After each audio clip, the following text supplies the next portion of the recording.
Então, a história da origem do tiro ao prato metálico é essa. Então, a razão de por que é divertida, porque o objetivo é ser divertido, porque esse era o nosso objetivo. E a gente só está tendo a satisfação de compartilhar isso com cada vez mais pessoas, cara. Então, E você imagina, eu lembrando, chego num clube em Minas Gerais, por exemplo, e eu vejo os doidos fazendo essa brincadeira que a gente fazia há 30 anos atrás, cara, e fazendo, se divertindo igual a gente se divertia. Aí é o que eu falo pro Celso, né? No final das contas, a gente estava certo. O engraçado é fazer isso daqui. e ainda estão certos, porque no Majaluá a gente largou o pratinho lá e eles estão pintando o pratinho e toda vez que a gente está lá, o pratinho está pintado, ou se ele não está pintado, já arrancou a tinta. Porque sempre tem alguém para perguntar, posso dar tiro no pratinho? A pessoa Pois não é, quer usar papel, pois é. Mas né? se Deus quiser aqui no Ceará um dia, num futuro Não, breve, Deus vamos. quer. O problema é se você quer. Exatamente, eu ponho, chega de conversa fiada, Ó, né? vai acabar Mas tua aí o que eu força acho lá e vai engraçado, ficar nessa merda aí. Hum. até dando contando a história mais recente, quando a gente começou a divulgar o tiro ao prato metálico para esse público novo que adentrou o tiro, eu comecei a reparar algumas coisas que assim é um fenômeno que você consegue observar quando tem muita gente fazendo a mesma coisa, né? Então você vê pessoas de habilidades diferentes, porque quando você está no circuito lá que tem 4 pessoas, você já sabe quem que é o melhor, você já sabe, já faz uma expectativa e ela muitas vezes é o que acaba cumprindo, né? Mas quando você tem muita gente, cara, o aprendizado que eu tô tendo com relação à parte esportiva do tiro, vocês não conseguem imaginar o tipo de know-how que a gente está criando. Porque hoje é muito claro que o cara não basta o cara ser um bom atirador. A gente achava que bastava o cara ser bom de tiro, né? E não é, cara. Não, no TPM não. Não, não é. Não mesmo. Não é o melhor atirador que vence, é o melhor conjunto. Eu ia chamar de atleta, né? Mas talvez na falta de um outro nome, competidor, vai. É o melhor Melhor. competidor. E esse melhor, ele não significa nem ser o mais hábil, mas é o cara que ele tem uma predisposição psicológica mais calma, é um cara que se abala menos, é um cara que ele consegue fisicamente suportar a carga do negócio, porque o cara, você no tiro ao prato metálico, até você chegar na final, em qualquer categoria, você passa muito mais tempo assistindo do que atirando. Atirar mesmo leva o quê? 5 segundos? O que demora mais é você resetar a pista, levantar os pratos e trocar os atiradores. Exatamente. E isso leva por volta de 3 minutos, na média leva 2, dependendo como for. É. Então o cara que ele tá lá, ele passa muito mais tempo assistindo do que atirando de fato. E muitas vezes a pessoa se cansa, cara. É por isso que às vezes você vê um bom atirador, que todo mundo sabe que ele é o melhor atirador, perder de um cara que não é tão bom tecnicamente.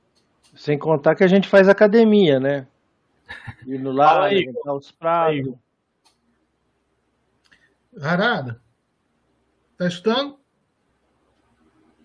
Eu vou falar uma coisa para você que é uma impressão de audiência, que eu acho que é um desafio, é uma coisa para você observar no esporte do tiro ao prato, que é o seguinte, essa especialização de alguns e o nível muito alto que eles estão chegando, eu sinto que também é um fator de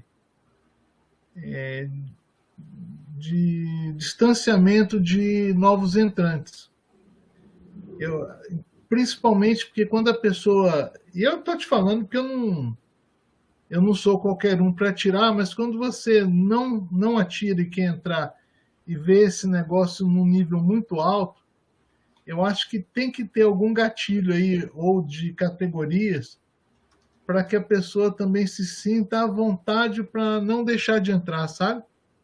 Isso é um desafio. Eu já vi você comentando isso de alguma forma, mas dentro dessa. Porque essa especialização conta. Você já vê gente ali atirando em menos de 2 segundos, 2 segundos, e tem que ter algum espaço aí para quem é atirador de latinha, sabe? É uma impressão que eu tenho como audiência, assim. Você começa a ficar com medo de chegar ali quando você só vê a coisa num nível muito, muito alto, sabe?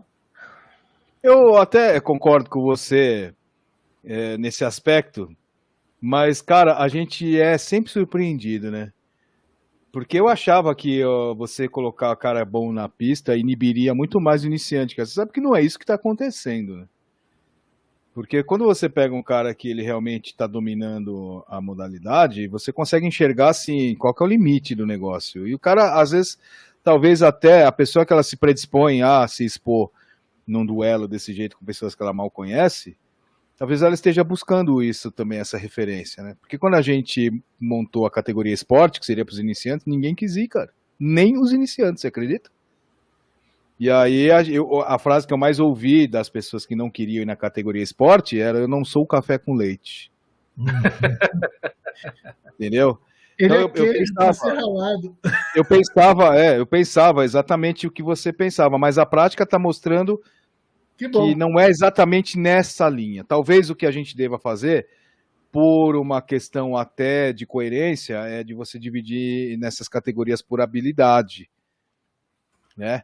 Ou dividir por categoria de tipo de arma, porque a arma está começando a evidenciar que traz vantagem quando você está num nível mais elevado. Então, a gente está ciente disso, a gente está observando o tempo inteiro como é que são essas reações. Mas isso que você falou, eu concordo com você, mas a prática está mostrando outra coisa. Engraçado, né?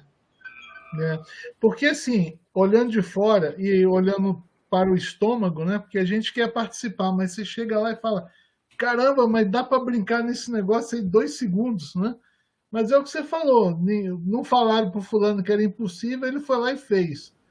Não, mas eu acho que a pessoa que... O que acontece? Quando você cria uma competição, qualquer que seja ela, é um processo decisório para algumas pessoas muito complexo, né? Tem gente que não gosta de se expor, por exemplo. Eu diria que é uma grande parcela das pessoas. Não me arrisco a dizer que é a maioria, porque eu estou começando a entender que não é. Eu, durante muito tempo, não fiz tiro competitivo, mas eu brincava com muito mais vontade no tiro ao prato metálico, mas tinha uma razão de eu não entrar competitivamente, porque naquela época eu já praticava outros esportes competitivos ao qual eu me dedicava. Né? Eu já fui atleta de judô durante muito tempo, eu já fui atleta de rugby durante muito tempo. Então essa era a minha parcela competitiva. O tiro, na verdade, era um hobby mesmo, era uma diversão. E eu não fazia muita questão de participar de prova. Tanto é que participei de pouquíssimas provas na minha vida por conta disso. Então, eu parto do princípio, né, que as pessoas elas são iguais, mas aí eu descobri que não. Que as pessoas querem para se testar, as pessoas querem ir lá para se colocar à prova. Tanto é que esta frase que eu vi, eu não sou café com leite, cara, aquilo me deu, sabe, uma chacoalhada. Falei, caramba, né? A pessoa, ela tá aqui porque ela quer mesmo se colocar à prova contra os melhores, né? Não vai fazer uma categoria Bzinho, né? Mesmo porque a gente teve até o cuidado de não tratar a categoria iniciantes como sendo coisa de iniciante, para não ficar essa pecha, né? De iniciante eu sou ruim, né? Como é que você vai postar no Instagram depois que, fui campeão da categoria iniciante? Aí vai todo mundo tirar sarro de você. Caralho, mas que adianta? É tipo quando... Eu vou fazer um paralelo assim bem... Que é o que acontece quando o cara ele ganha um campeonato de jiu-jitsu, por exemplo, mas ele é na faixa branca, entendeu? Aí o pessoal fala, parabéns, mas porra, é na faixa branca, né? É a mesma coisa. Então eu reparei isso. Mas a gente tá de olho, viu, João? Você pode ficar preparado, você pode se preparar para quando for participar, que você vai pegar os caras bons de frente, viu? Pessoal, eu vou aqui adiantar já em seguida a próxima, né? O Arada vai responder bem rápido, né? Não precisa passar por todo mundo, ele vai responder aqui. A próxima que é quais estados e cidades o TP está sendo praticado. Depois eu vou concluir o chat, vou mostrar o vídeo do Valdo e depois as considerações finais. Cara, eu já não sei te dizer, vou falar por estado, tá? Minas Gerais, na mão do Maurílio. Canhoto falou que vai participar disso aí também. Estou no aguardo, viu, Maurílio? Ele te ligou já? Se não ligou, nem depois você me conta. São Paulo, a gente aqui. Santa Catarina está nas mãos do Adenilson. Paraná, que está junto com o Tegoni. Né? O Tegoni está lá no interior do Paraná. E no estado do Pará, nós temos 2 clubes no estado do Pará. O clube do Esteban, que está fazendo, e o clube que era do Bertolini, lá, que eu esqueci o nome, mil perdões. Que é onde a galera dele tá lá, também no estado do Pará, cara, pra você ter uma ideia. Pois é, eu perguntei sobre cidades, daí justamente para São Paulo, né? Puta, em São Paulo, a gente tá no chat, tem o Rodrigo Yamaki, que ele é daqui de Chujano, que é logo do lado de São Paulo, na região metropolitana. Ele também está se empenhando lá no clube dele, um belíssimo clube, inclusive, o clube de tiro de Suzano, que eu falei com o presidente do clube ontem, né, que ele quer reforçar, eu também quero que a modalidade seja reforçada lá. Então a gente está fazendo todo esse trabalho de divulgação. A gente vai ter no clube de Indaiatuba no dia 17, logo depois do carnaval vai ter aqui em Indaiatuba novamente, no antigo clube Winchester de Indaiatuba, que agora ele chama Curacy, que tem o Mário que está tocando lá. Então tem eu estou tendo a demanda de vários clubes aqui de São Paulo, não vou nem citar nome porque são vários. Então a gente está organizando a coisa mesmo porque a gente já está na informação da Confederação de Tiro ao Prato Metálico, mas por enquanto a gente está trabalhando com a parceria junto com o SEAC, que é a Confederação Esportiva dos Atiradores, Caçadores e Colecionadores aqui de São Paulo, mas a confederação ela é de nível nacional, a gente também está trabalhando com eles. Então você vê, tudo isso em prol de divulgar cada vez mais a modalidade, porque eu tenho a maior satisfação de dizer, cara, que onde a gente leva o tiro ao prato metálico, o pessoal gosta e pega, porque é divertido. Muito então, bom. Quem nunca pensou em fazer tiro competitivo, a pessoa acaba abraçando tiro ao prato metálico como modalidade, cara. Você pode reparar, vou dar um exemplo aqui, ó, o Valdo e o Maurílio. Perguntar pro Valdo e pro Maurílio se eles já pensaram em fazer alguma modalidade. Mas por que eles praticam tiro ao prato metálico? O espírito é esse. Esperamos mais dessa parte aí da confederação quando tiver 100%. Ô, Harada, a gente já está trabalhando com o SEAC. Inclusive, eu estava em reunião hoje com o presidente do SEAC. O SEAC foi apresentado pelo Eduardo de Eisenstein, nosso amigaço. Ele que abriu essas portas, ele que viabilizou toda essa estrutura inicial até a gente construir a nossa própria, que vai sair muito em breve, que a gente já está fazendo isso. Mas, enquanto isso, a gente vai usar a estrutura do SEAC para fazer isso. Então, tiro ao prato metálico com nível nacional. Ó, muito bom. Quando um clube quer participar, vocês dão algum suporte de corte de metal, base? Como é que fica essa parte da infraestrutura? Quando o clube quer participar, se ele for em São Paulo, eu vou. Se ele for em Minas, eu vou também. Se ele for em Santa Catarina, também vou. Se ele for em Brasília, eu também vou. Então depende só da vontade do clube. A gente faz toda a assistência que for preciso. Então, se não der para ir, a gente faz inicialmente remoto, como eu fiz com o Maurílio. Eu conheci o Maurílio assim, ele ficava vendo os vídeos de tiro ao prato metálico e falou assim, eu quero fazer. Aí ele conhecia alguém que me conhecia, e aí ele pediu meu telefone, e ele falou, então, eu tô fazendo os bagulho aqui, será que tá legal? Aí ele cortou uns puta prato torto, reto, quadrado, não era redondo, pendurado com arame, assim, uns puta negócio, bem a cara do Maurílio, a esmo. Aí eu falei, não, tá legal. Eu falei, pode continuar que tá legal, faz aí. Aí eu fui deixando o Maurílio pegar o gosto pela coisa. Aí quando ele começou a pegar o gosto, porque aí a gente começou a se falar com frequência, eu falei assim, experimenta colocar o prato solto em vez de colocar o prato pendurado, porque uma das graças é você ver o pratinho rodando. Aí ele fez, ele falou, cara, não tem comparação, com o prato solto é muito mais legal. Eu falei, só que você tem que ir lá ficar catando o prato, né? Eu falei, é verdade, mas compensa. Eu falei, então, experimenta usar o prato redondo, porque aí você faz no padrão que a gente tá fazendo aqui, e aí a gente vai poder comparar os tempos de vocês com o da gente. Aí o Maurílio pegou, fez os pratos redondos lá com o Renato, entendeu? É assim que funciona. Se você tiver uma pessoa que ela se encarrega de ser multiplicadora, o negócio pega muito rápido.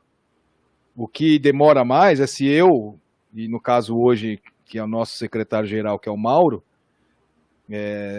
se tiver demanda da nossa presença física, assim, muito... depender muito da nossa presença, a coisa ela demora um pouco. Mas se o clube tiver uma pessoa que pegou a doença e ele quer multiplicar aquilo, cara, o negócio... Mas era isso que eu estava dizendo. Por exemplo, se você tem um manual especificando altura, distância, tamanho do prato, material, às vezes um fornecedor, liga lá em São Paulo, que ele já sabe cortar tudo, ele manda por... É uma coisa mais ou menos assim que eu estava já instigando. Sim, porque... nós temos tudo pronto. Pacote pronto. O Joey Targets, né? Se não me engano. O Octávio Joey Target, ele mesmo. Nosso parceiro. A gente já tem o pacote pronto. Inclusive, ele também é um grande divulgador de tira-prato metálico, porque o interesse dele é vender prato. Iremos providenciar. Oi? Os pratos são cortados naquele aço especial mais duro ou qualquer aço mesmo? O prato do Octávio eu não vou falar porque ele pede para não divulgar. Mas você não precisa necessariamente usar os pratos do Octávio, apesar deles serem os pratos oficiais. Mas você pode fazer o prato no serralheiro, na sua cidade, no seu local, o que for mais fácil. Aí eu só recomendo que você use os mesmos tamanhos, né? A altura de 1 metro e até 1,10 m do suporte, o prato de 6 polegadas os laterais e 8 polegadas o prato central. Eu recomendo você fazer isso para você fazer o que a gente está fazendo para eventualmente a gente, na disputa nacional, a gente poder estar comparando em pé de igualdade, né? Eu estou perguntando isso porque eu vi uns vídeos lá do início do canal do Ricoc 45, né? Ele conta a saga daqueles metais que ele colocou lá, né? Então ele especifica várias normas de segurança, por que eles são daquele jeito, e principalmente a qualidade do aço, para não causar aquelas cavas que gera aquele problema que a gente conhece, né? De ricochete. Então, assim, isso era uma coisa boa de especificar também. Então, mas a gente tem que ser realista, tá? Lá nos Estados Unidos é fácil você fazer isso. Porque já me fizeram esse questionamento diversas vezes. E aí o pessoal às vezes esquece que a gente já está há mais de 30 anos fazendo essa brincadeira. A mais ou a quase? É isso que eu estou dizendo. O amador colocar uma chapinha fina lá e... Não, então, eu oriento, eu faço orientação, eu dou as diretrizes, né? Do que você, principalmente daquilo que você não deve fazer. Mas também a gente tem que ser realista pelo seguinte... Se você, por exemplo, o Octávio, ele faz o kit pronto. Tem gente que acha caro, que foi o caso do Maurílio e do Renato. Aí o que eles gastaram fazendo os pratos próprios foi mais do que eles gastariam se tivesse comprado do Octávio. Não entendeu? Especificamente eu, mas o Renato, quando eu falei... Mas o Renato, ele dispôs desse dinheiro, fez esse investimento, mas também ele se divertiu fazendo. Ele fez algumas coisas fora do padrão que a gente usa, o que não tem problema nenhum. Não tem problema, não precisa fazer exatamente do jeito que a gente faz. Mas eu recomendo que você faça do que comprar o prato. Para eventualmente você poder participar, a gente poder fazer as disputas nacionais. E no final das contas, como o Maurício está falando, o Renato acabou gastando um dinheiro muito maior do que ele teria gasto se tivesse feito, fora o tempo. E o dispêndio de energia, né? Porque teve que soldar, teve que cortar. Exatamente. De energia não só elétrica, mas de energia dele. Mas ficou legal, ficou bacana, e a gente aprende muito. Então, para você ter uma ideia, hoje o Rodrigo Yamaki, que ele está aqui no chat, ele me mandou um modelo de suporte, cara, que eu nunca imaginei em fazer, e a gente aprende muito com aquele de enfiar no parabala lá que você mandou. De enfiar no parabala, eu mandei até pro Valdo dar uma olhada. Que é super legal, cara, que é um negócio que eu falei, pô, olha que bacana. Então, a gente aprende, a gente é aberto para absolutamente tudo, tá? E não criamos limite para absolutamente nada. Ô João, né? só uma lenda que as pessoas falam do ricochete. A gente tinha um problema de ricochete, tá? Quando eu comecei por minha conta, eu e o Renato, a gente só resolveu o problema do ricochete quando o Harada esteve aqui em Minas Gerais, esteve no nosso clube, e ele deu umas dicas, assim, ó, o problema do ricochete de vocês é esse aqui, ó. Na hora que ele deu a dica, 0 ricochete. Qual que é a recomendação? Tira o prato metálico, você não usa munição original. Por quê? Primeiro, dois motivos. Primeiro, você tem o ricochete da jaqueta, tá? Então, é uma coisa que no Majaluá, a gente fala, vai fazer tiro ao prato metálico? Vamos brincar? Vamos. Ah, eu vou brincar com munição original. Não, não brinca com original, porque a gente está a 7 metros brincando com a arma, e o que pode dar ricochete em você? A jaqueta, que às vezes pode bater. Ah, mas você vai sangrar até morrer? Não, você vai morrer não. Mas pode voltar, e pode incomodar o usuário. Marcílio, esse assunto, eu acho que ele é até muito comprido para aqui, porque eu não estou falando de ricochete, ter problema, porque aqui eu atiro em metais o tempo todo. Não tem problema de ricochete. Eu digo, às vezes, o cara gastar, como o Harada falou, com besteira. Vai lá, faz um prato de 3 milímetros, faz uma coisa de material que não dá. Não vai dar então, certo. se você já tem um know-how, que ele disse que passa, é óbvio que ele vai fazer isso, mas era só você tem um aviso para o terceiro, que às vezes quer fazer, né? É que tem esse apoio do Harada, já deve ter documentação. Às vezes o Harada não precisa nem vir. A gente tentou fazer aqui, quando foi do 9 do 7 que ele veio, eu consegui o clube, consegui tudo. Ele não conseguiu o quê? O prato. Deixa eu te falar agora na live. Se você usar qualquer coisa acima de 9 milímetros, vou falar em milímetros, qualquer coisa acima de 9 milímetros, 8 milímetros e meio de espessura, não usando munição original, o prato vai durar igual o Renato fez, tá? Eu comecei, o Renato comprou a ideia. Os pratos que a gente usa no Majaluá, eles são 9 milímetros de espessura. A regra é não usar munição original. Então, os pratos estão com... Eu vou chutar mais ou menos aí. Tem 8 meses que os pratos estão lá. A única coisa que a gente faz é pintar. Então, mas qual o aço que ele usou? Ele usou o metal que ele tinha disponível, porque o serralheiro foi lá e fez. Que aço? Não tem a menor ideia que aço que é.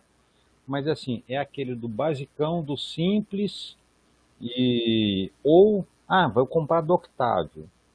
Ok, o do Octávio é um preço proibitivo? Não, porque eu já cotei com ele também e vi que o preço dele... E não é. Não é mesmo, porque eu já conversei com o Octávio, eu tenho ele no meu zap, já cotei o preço do prato com ele, e na época eu falei com o Renato Beltrão, falei, Renato, você gastou dinheiro à toa, porque se você tivesse comprado o prato do Octávio, ia sair 3 vezes mais barato do que você ficar fazendo experimentação do jeito que você fez. Tá? Aí tem assim, tem o prato, tem o suporte, tem a altura, né? Então, assim, esse padrão, 1,20 m de altura, 1 metro entre pratos, tá? Isso é uma coisa que o japonês me passou na época e é um padrão que a gente está seguindo. Mas o aço é X, Y, Z. Cara, pede seu serralheiro para pegar o metal que ele tem. Qualquer aço de 9 milímetros, pronto. É 9 milímetros que eu tenho. A espessura do aço. Ok. O padrão não se faz TPM com munição original. Por quê? Tem limite de calibre, Harada? Você usa calibre de fuzil, não pode atirar nisso, logicamente. Não, né? tem limite de calibre. Arma curta, no máximo 357 Magnum. E eu vou até fazer alguns esclarecimentos aqui. Obrigado pelo Maurílio por essa explicação. Você vê que o engajamento do Maurílio é grande, por isso que eu perdoo ele. Obrigado, hein, Maurílio? Mas só fazendo uma correção, tá? Não é munição original, é munição jaquetada. Mesmo recarga, não use jaquetado, use ponta de chumbo ou ponta pintada para minimizar o estilhaço. Existe uma diferença entre estilhaço e ricochete. Ricochete é quando o projétil ele desvia e vai para uma outra direção que não é aquela do disparo. Isso é ricochete. Agora, estilhaço, que é o grande problema de você atirar em alvo metálico, ele volta. Vai assustar, às vezes pode causar escoriação, mas não vai machucar. Exatamente. Pode arrancar pedaço, que você vai sentir falta desse pedaço, não por isso que a gente faz a recomendação de você... Recomendação não, é obrigatório mesmo para quem está assistindo utilizar óculos de proteção. Mas esse risco do estilhaço, ele é minimizado com o prato oficial. Como o Maurílio disse, o prato oficial, 0 ricochete. Porque ele foi feito de acordo com toda a experiência que a gente desenvolveu todos esses anos. Então a gente sabe como é que o prato tem que ser para ele não dar ricochete nem estilhaço. O ângulo. Agora, o risco, principalmente ângulo, peso e o formato, né? É tudo. Exatamente. O grande risco de você utilizar prato feito no serralheiro é que você vai usar, a conformação dele pode ser que ele seja favorável para dar ricochete, para dar estilhaço, entendeu? Que é um negócio que o Marcílio ele viu na prática, porque eu levei os pratos do Octávio para Minas, enquanto eles usavam o prato que o Renato fez. Exato. Quando o Renato fez o prato, a gente trocou ideia. Eu falei, Renato, pode ser assim? Eu falei, pode, mas eu vou falar, já vou avisar. Cuidado, porque esse teu prato ele vai dar ricochete, vai dar estilhaço pra cacete. Até a pessoa fazer isso, até você brincar, praticar esse formato, você não faz ideia do que é isso. Porque tem gente que estilhaço é uma coisa que é engraçada, porque tem gente que é mais sensível, tem gente que é menos sensível. Eu sou dos menos sensíveis. Você pode ver nos vídeos que a gente faz de resenha de tira-prato metálico, que tem gente que fica de super lá, 2 figuras que são hiper sensíveis. Um é o Rafael, que é IAT do clube, o outro é o Daniel Lucena. Aí eles até fazem umas reações assim, que a gente fica tirando sal, que estão dançando break. Mas é as abelhas que ficam mordendo ele. As abelhas que ficam lá no clube, entendeu? Mas aquilo lá é porque eles são mais sensíveis a estilhaço, porque passa rápido, mas não vai machucar. Não. Às vezes vai causar escoriação só, mas ricochete pode voltar e pode até arrancar um pedaço, mas não vai matar, porque praticamente toda a energia ela se perdeu no impacto com o prato, né? Na hora que volta, ele volta... Perdeu praticamente toda a energia. Então, dito isso, todas as normas de segurança que a gente usa é em função dessa possibilidade de ocorrência. Então, a distância mínima para arma curta são 7 metros do atirador até o alvo. Mínima. Você pode fazer mais? Pode, mas a gente usa o mínimo de 7, para arma longa 10. E os calibres, eles são limitados não só entre 5.7 Magnum para arma curta, mas também o tipo de munição. Às vezes escapa, em stand grande, por exemplo, tem gente que vai de 40, vai de 45. 40 é um calibre forte. E aí você vai de 40 e usa munição jaquetada, aí volta uns estilhaços de jaqueta, cara, que eles voltam, às vezes pega, às vezes dói. Né? Mas o ideal é você usar munição de chumbo ou pintado. Com relação a calibre forte e a fuzil que você perguntou, já aproveitando a sua pergunta, eu já tive essa demanda. A gente está fazendo alguns estudos, né? Estamos fazendo algumas projeções para fazer uma categoria que a gente vai chamar de Big Bore, provavelmente, ou alguma coisa semelhante em língua brasileira mesmo, que é dos calibres acima de 40, né? Basicamente vai ser 44, 454 Cazoo e 500 Magnum. Mas Big Bore não é em brasileiro. Big Bore não. Tem... É o que eu disse. A gente vai chamar de Big Bore ou de algum nome em brasileiro. Tá. Ou, né? Cano grande? Não sei. Vamos descobrir. Pois é. Aí a gente vai ter que ver qual é a distância mínima de segurança e qual é o tamanho que tem que ser o prato. Porque a gente quer privilegiar o tiro dinâmico. Porque não adianta pegar o prato de 8 polegadas e colocar 25 metros, puta, o cara vai fazer tiro visado, né? E eu tenho demanda em Minas Gerais para TPM de fuzil, tá? Então... Não, pois é. Não só em Minas Gerais, mas no Brasil todo.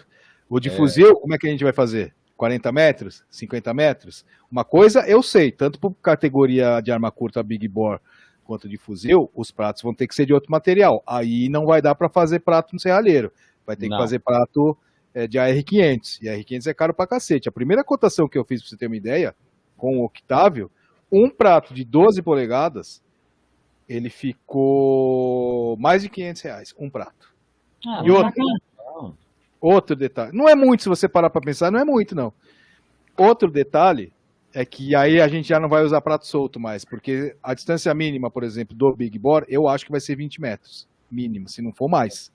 Mas eu acredito que vai ser 20 metros. Tem esse problema. Imagina você ficar andando 20 metros para você catar pratinho. Então esses provavelmente vão ser pratos pendurados. E sem falar que não vai ser um pratinho de 6 polegadas, né? Vai ser maior. Não, vai ser maior. Não, tem que ser no mínimo, se for 25 metros, fazendo uma conta grossa, você vai ter que multiplicar pela distância. Então, 6 polegadas a 7 metros, a 25 metros, você vai ter que multiplicar por 3,5, que multiplica por 4. Vai ter que ser um prato de 24 polegadas. Para ele proporcionar o mesmo dinamismo. Você imagina um prato de 24 polegadas levantando do chão um pratinho desse. Entendeu?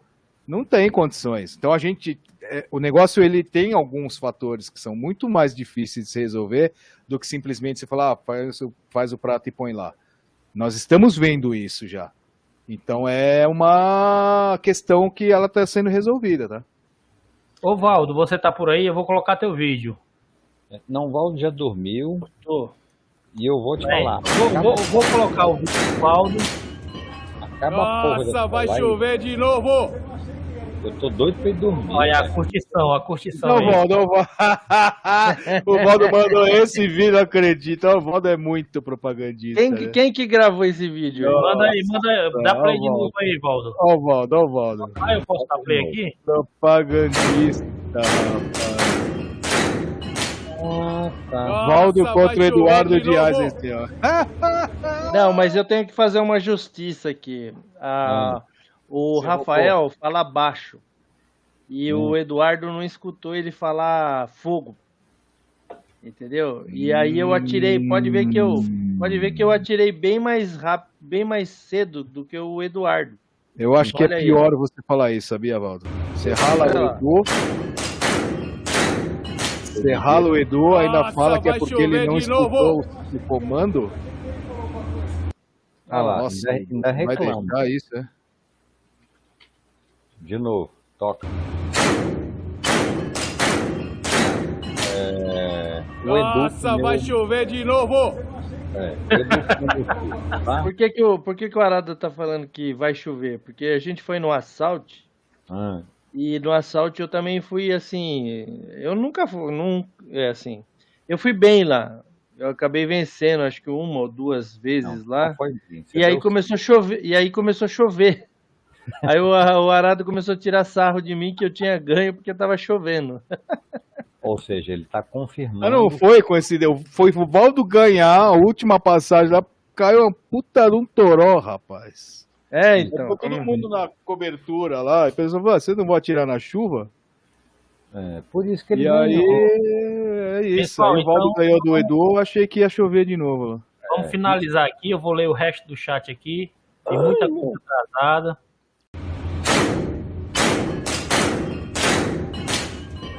Nossa, vai chover de novo!